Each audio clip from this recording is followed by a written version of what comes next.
Do you get it or not? Do you get it or not? I get. All right. The first one we talked about is access to larger markets. And for access to larger markets, we're talking about the opportunities of globalization, or the advantages of globalization, or the benefits of globalization. Access to larger markets. And we're talking about access to larger markets. It means you can have access to large customer base. And being able to have access to large customer base means your revenue is likely to increase. The second one is lower cost. How do you get to lower cost? Because you have a large customer base, that means your customers are cut across the world. It simply means your scale of operations would increase. And when your scale of operation increases, you buy large quantities of goods. You'll be able to exploit economies of scale. So exploiting economies of scale means the average cost of production would reduce. Lower cost. Is it clear? The third one, access to labor. One of the benefits of globalization is the free movement of workers. This means that people are free to move around the world and find employment in any other country. Here and here. The Libyan educational system is able to I'm able to have access to the Libyan educational system because globalization has allowed me to be here with the help of the Libyan government and accepting my application to come in by giving me a visa. Do you understand? Yes. By accepting, So because they accept me, now I have access to the Libyan educational system. And the Libyan educational system also is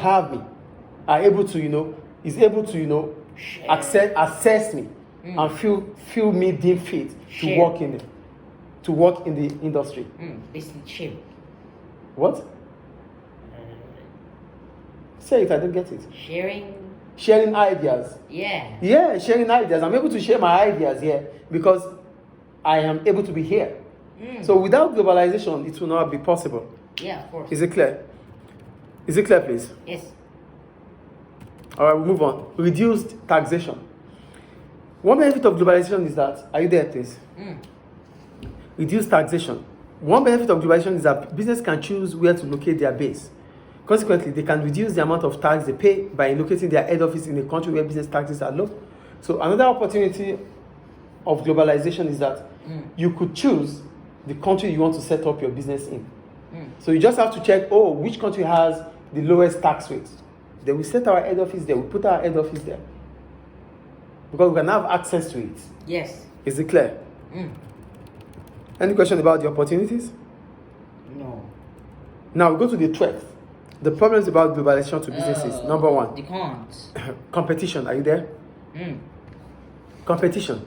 Businesses will face increased competition as a result of globalization. As more companies around the world try to sell their goods and services in an increasing number of countries, some businesses will have their survival threatened. This is the point.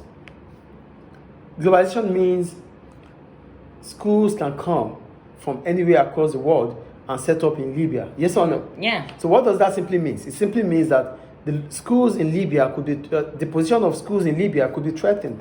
Their survival could be threatened because now they have a fierce competition. So globalization increases competition. Yes. Which might not be good for businesses that are just coming up. Clear? Yeah, obviously. The second one,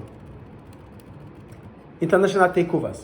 With the free movement of capital that globalization brings, it is possible for a business in one country to take over a business in another. I told you about selling of shares, right? A public limited company will sell shares to anybody, right?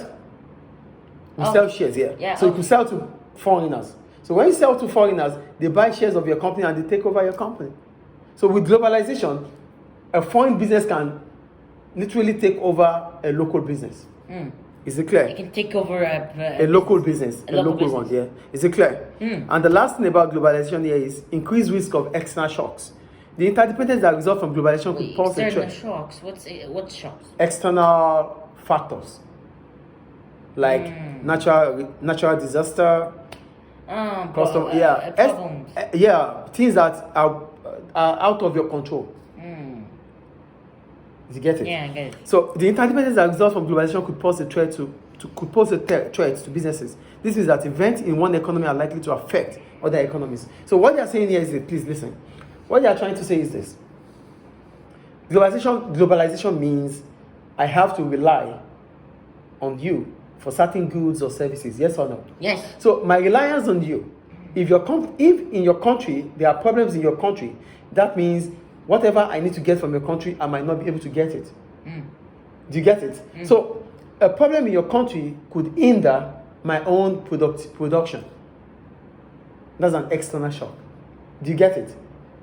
With globalization, there's interdependence, which means one has to rely on another. So if, for example, country A has oil, country B deals in oil too, but it gets it from country A, and there's war in country A, we won't be able to get oil supply from country A. Yeah. So because if we are unable to get oil supply from country A, it means we might not be able to operate. So it is not our country that is having problem, but our supply, our source of supply, there are issues in our source of supply which are beyond our control. That's an external shock. That's a Is problem. it clear? So these are problems about globalization. Any question about it? No. So go to the multiple